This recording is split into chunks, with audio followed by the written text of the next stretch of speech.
नमस्कार मित्रांनो, मी डॉक्टर सनी गुगळे. मी orthopaedic surgeon, sports medicine specialist आणि रोबोटिक जॉईंट रिप्लेसमेंट सर्जन म्हणून गेले 15 वर्ष इथे कार्यरत आहे. माझं Happy Joints Clinic Pune Swargate इथे आहे. माझ्याशी संवाद साधण्यासाठी आणि रेग्युलर अपडेटसाठी माझ्या चॅनलला सबस्क्राईब करा आणि बेल आयकॉनला क्लिक करा.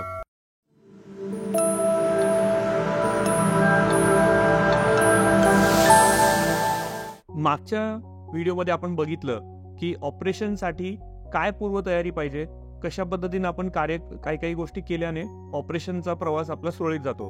तर आज आपण बघणार आहोत की ऑपरेशन झाल्यानंतर कशी आपली प्रोग्रेस होते, ऑपरेशन झाल्यानंतरची आपली जर्नी ही कशी असते. गुडघ्याचं ऑपरेशन झाल्यानंतर जी आपली रिकव्हरी असते ही पहिल्या दिवसापासून, पहिल्या मिनिटापासून चालू होते. अगदी भूल उतरेपासून ते आपण रेग्युलर चालूसपर्यंत किंवा रुटीन ऍक्टिव्हिटीजला यूजपर्यंत हा एक आपला प्रवास असतो. आणि ही जर्नी करत असताना आपल्याला 3 फेजेसमध्ये जायला लागतं. सगळ्यात महत्वाची आणि सगळ्यात पहिली फेज म्हणजे फंक्शनल रिकव्हरी, म्हणजे रोजच्या बेसिक ऍक्टिव्हिटीज करता येणं आणि त्या आपल्याला व्यवस्थित जमणं. दुसरा टप्पा म्हणजे return to activities of daily living, म्हणजे रोजच्या दिनचर्याला परतणे ऑपरेशनच्या नंतर. आणि तिसरं म्हणजे लॉंग टर्म गोल्स, ऑपरेशनच्या नंतर आपण काय गोष्टी लॉंग टर्म मध्ये केल्या पाहिजेत. तर अशा प्रकारे आपली ही 3 टप्प्यामध्ये ही रिकव्हरी असते. सगळ्यात पहिला टप्पा म्हणजे फंक्शनल रिकव्हरी. आता अगदी बेडमध्ये हालचाल करण्यापासून, एका कुशीवरती वळण्यापासून ते उभं राहण्यापासून चालण्यापर्यंत हे प्रोग्रेस आपण पहिल्या फंक्शनल रिकव्हरीमध्ये करतो. सरासरी प्रत्येक पेशंटचा हाच विचार असतो की ऑपरेशनच्या नंतर मी कधी चालेल, किती दिवस मला बेड रेस्टची गरज आहे. तर मला तुम्हाला सांगायचं आहे की बेड रेस्ट नक्कीच लागत नाही. आपण ऑपरेशनच्या नंतर भूल उतरल्यावरती लगेचच पायाची हालचाल चालू करू शकतो, अगदी गुडघ्याचे व्यायामही चालू करू शकतो. पेशंट जर का मानसिक रूपात तयार असेल, जसं मी तुम्हाला मागच्या व्हिडिओमध्ये पण सांगितलं की तुमची पूर्वतयारी व्यवस्थित असेल तर तुम्ही ऑपरेशनच्या दिवशी सुद्धा पायावरती उभं राहू शकता. बरेच पेशंट जे वयस्कर नाही आहेत, म्हणजे 60-65 वयाच्या पर्यंत आहेत, त्यांना आम्ही ऑपरेशनच्या दिवशीच उभं करतो. बाकीच्या वयस्कर लोकांमध्ये ज्यांना बाकीचे कार्डियक प्रॉब्लेम्स आहेत, डायबिटीज, बीपी आहे, त्यांना आपण 1 दिवसानंतर व्यायाम चालू करतो. तर अगदी पहिल्या दिवसापासून आपण पाय खाली सोडून बसणे, उभं राहणे, एका कुशीवरती फूस बदलणे, नंतर वॉकरच्या सपोर्टने उभं राहणे, टॉयलेटला जाणे, परत येऊन बसणे, बेडवरनं कसं उतरायचं, बेडमध्ये परत कसं चढायचं, अगदी या प्रत्येक गोष्टीचं ट्रेनिंग तुम्हाला हॉस्पिटलमध्ये असतानाच दिलं जातं. ते ट्रेनिंग कॉन्फिडेंटली जमल्यानंतरच आपण पेशंटला डिस्चार्ज करतो. प्रत्येक पेशंटचं हाच एक ध्येय असतं की कसा मी स्वावलंबी बनेल, कसा मी इंडिपेंडेंट बनेल. ऑपरेशनच्या नंतर मला किती लोकांची मदत लागणार आहे, मला कोणीतरी केअरटेकर पाहिजे का. तर केअरटेकरची वास्तविकता गरज पडत नाही, पण कोणी तुमच्या जवळ असेल सुरुवातीला पहिले 15 दिवस तर नक्कीच त्याचा फायदा होतो. ते तुम्हाला मदत करू शकतात छोट्या गोष्टीमध्ये. काही पाहिजे असेल तर उतरून जाऊन घेऊन येणं हे त्रासदायक असेल तर ते आपल्याला मदत करू शकतात. नंतरची गोष्ट येते की कसं चालायचं. हे प्रत्येक गोष्ट ही व्यायामावरती अवलंबून आहे. ह्याच्यावरती मी सेपरेट व्हिडिओ क्रिएट करणार आहे. फिजिओथेरपी म्हणजे ऑपरेशनच्या नंतरचे व्यायाम हे कसे असावेत आणि ते काय केले पाहिजेत. तर आपण जे हे बघितलं फंक्शनल रिकव्हरी, म्हणजे सरासरी ऑपरेशनच्या नंतर मला रोज स्वतःहून बेडवरनं उतरून वॉशरूमला जाणं येणं, हे कॉन्फिडंट आल्यानंतर हॉस्पिटलमधनं डिस्चार्ज केलं जाते. सरासरी प्रत्येक पेशंटला 15 दिवसामध्ये हे कॉन्फिडन्स व्यवस्थित येऊन जातं. 15 दिवसामध्ये ते स्वतः ऍक्टिव्हिटी करायला चालू करतात. त्यांच्या बेसिक गरजा ज्या रोजच्या रोज आहे, मला उठून पाण्याचा ग्लास घ्यायचा आहे, मला उठून जेवण करायला जायचं आहे, मला टेबलवरती जाऊन बसायचं आहे, मला जाऊन बाहेर टीव्ही बघायचा आहे, मी परत येऊन बेडवरती आराम कसा करू शकतो, हे सरासरी 15 दिवसात जमतं. 15 दिवसानंतर आपण टाके काढतो आणि टाके काढल्यानंतर आपण पेशंटला इंडिपेंडेंट वॉकिंग, म्हणजे बिना काही वॉकरच्या सपोर्टने स्टिक घेऊन चालायला चालू करतो. ह्या स्पेसमध्ये पेशंटचा कॉन्फिडन्स हा आधीच वाढलेला असतो, कारण तो त्याच्या दोन्ही पायावरती उभं राहून चालायला लागलेला आहे.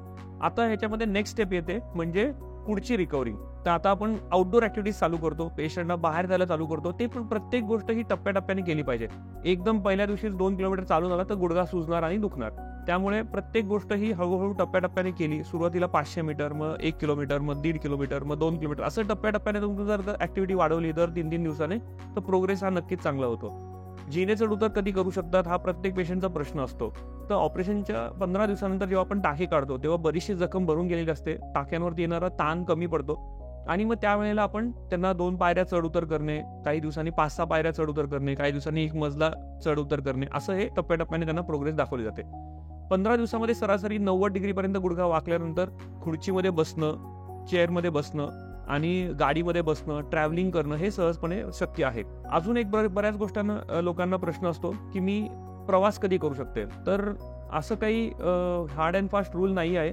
ऑपरेशनच्या नंतर अगदीच तुम्ही परगावी राहत असाल, लांब राहत असाल, तर तुम्ही लगेचच प्रवास करू शकता. ट्रेनचा जर्नी हा सगळ्यात सेफ असतो. कारमध्ये पण तुम्ही जाऊ शकता. बरेच लोक विचारतात की आम्ही विमानाने प्रवास करू शकतो का? हो, तुम्ही नक्कीच विमानाने प्रवास करू शकता, त्याच्याकडे काही अडथळा येत नाही. पण हा जो टप्पा आहे, हा सरासरी 15 दिवसापासून 1 महिन्यापर्यंत आपली बेसिक रिकव्हरी होत जाते. त्याच्यामध्ये पेशंटचं मनोबळ वाढतं, पेशंटला बेसिक ॲक्टिव्हिटीज करायला जमतात आणि त्यांचा कॉन्फिडन्स हा बराच एकदम लेवलला पोहोचलेला असतो. प्रत्येक पेशंटची हीच शंका असते की मी ऑपरेशनच्या नंतर कधी चालणार. तर हा आपला पहिला फंक्शनल रिकव्हरीचा भाग आला. दुसरी रिकव्हरी म्हणजे return to activities of daily living. माझ्या रोजच्या दिनचर्येमध्ये मी 2 व्हीलर चालवतो, मी पार्कमध्ये जातो, मी वॉकिंगला जातोय, मी मार्केटमध्ये जातोय भाजी आणायला. तर अशा गोष्टी मला कधी जमतात. तर सरासरी 1 महिन्यानंतर जसं आपलं कॉन्फिडन्स अजून वाढतं, पायामध्ये शक्ती वाढते, मसलमध्ये स्ट्रेंथ वाढते, तर अशा वेळेला आपण बाहेरच्या ॲक्टिव्हिटीज करायला चालू करतो. छोटा प्रवास, अर्धा किलोमीटर, 1 किलोमीटर टू व्हीलरवरती जाऊन येणे, कॉन्फिडेंटली बघणे की आपल्याला जमतंय की नाही जमत आहे, काय अडथळा येतोय, मग व्यायामाच्या डॉक्टरांकडनं ते आपले एक अडथळे निरसन करून घेणे, हे असं टप्प्याटप्प्याने केल्याने ती प्रोग्रेस होत जाते. हा प्रोग्रेस साधारणतः 3 महिन्यापर्यंत चालतो. 3 महिन्यापर्यंत थोडंसं गुडघा कुरकुर करणे, दुखत राहणे, सूज येणे जाणे, हा प्रवास चालू असतो. आणि जसं जसं तुमची एक ॲक्टिव्हिटी वाढत जाते, जसं जसं मांडीमध्ये ताकद वाढत जाते, तसं आपलं फंक्शनल ॲक्टिव्हिटी वाढत जातो. 3 महिन्यापर्यंत आपण बेसिक गुडघाचं ऑपरेशन झालंय का नाही झालंय हे आपण विसरून जातो. त्याला म्हणतात फॉरगॉटन जॉईंट. आमच्याकडे एक स्कोरिंग पद्धत आहे, पेशंटची रिकव्हरी कशी असावी ह्याची स्कोरिंग पद्धत आहे, ज्याला म्हणतो आम्ही forgotten joint score. Patient operation झाल्यानंतर गुडघा विसरून गेलाय का हे नक्की बघणं महत्वाचं आहे. तर अशा प्रकारे ही आपली दुसऱ्या टप्प्याची रिकव्हरी होते. तिसरा टप्पा म्हणजे लॉंग टर्म गोल्स.